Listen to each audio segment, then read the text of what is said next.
সাহাবীরা যা করলো এবং করলাম সম্মতিতে যাহা করা হয়েছে তাহা মেনে চলা তোমাদের উপর ওয়াজিব।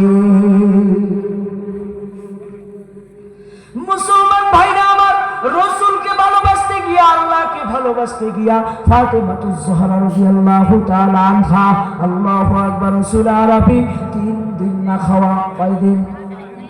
কথা বলেন, কয়দিন না খাওয়া? 3 দিন। একটানা কে না খেয়েছিলেন? যুবক হাত তোলেন তো দেখি। ইসলামের জন্য কেউ ছিলেন নাকি? কেউ ছিল না। হাত তুলতেছ? কেউ ছিল না। আল্লাহু আকবার। ইসলামের জন্য, আল্লাহু আকবার, আল্লাহ পাকের হাবিব 3 দিন 72 ঘন্টা না খাওয়া, পেটের মধ্যে পাথর বেঁধে হামাগুড়ি দিয়া দিয়া ফাতেমাতুজ জোহরা রাদিয়াল্লাহু তাআলা আনহার দরজায় গিয়া নক। ও মা ফাতেমা, আমি বাবা 3 দিন যাবত না খাওয়া। মাগো, তোমার ঘরে কিছু খাদ্য আছে নাকি?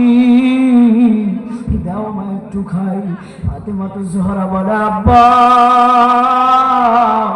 আপনি 3 দিন যাবত না খাওয়া, আর আমি ফাতেমার ঘরে 7 দিন যাবত চুলায় আগুন জ্বলে না।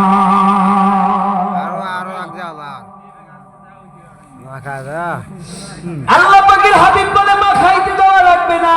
ও মা, সামনে আসো একটু দেখি।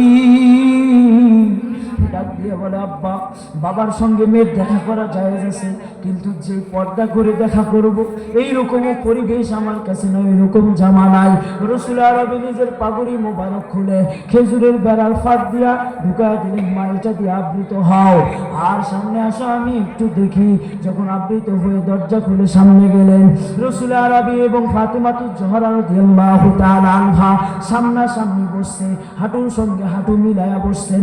বসার পরে রাসূল আরবি ফাতেমাতুজ জোহরার গাল মোবারক হাত দিয়া বলায়া দেখে, আর বলে, মাগো, নাকে নাকে চেহারাটার কি হাল করেছো মা? ফাতেমাতুজ জোহরা ডাক দিয়া বলে, আব্বা, আপনি না খেয়ে থেকে চেহারার কি হালত করেছেন বাবা? ও বাবা গো, বাবা, রাসূলের বংশে জন্ম নেওয়ার পরে কেন এত অভাব অনটন আমাদের? আল্লাহ পাকের হাবিব ডাক দিয়া বলে, মা, ও মা গো, শুধু ধন সম্পদ থাকলে আল্লাহ পাওয়া যায় না, গরিব হয়েও আল্লাহর পরিচয় পাওয়া যায়, গরিব হয়েও আল্লাহর সঙ্গে তাআল্লুক মাহাল্লা করা যায়, আল্লাহর মহব্বত অন্তরে পয়দা করা যায়। ও মা,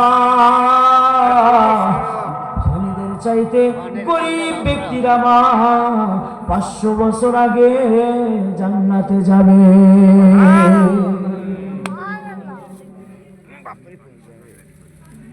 ধনীদের চাইতে গরিবরা 500 বছর আগে জান্নাতে যাবে মা।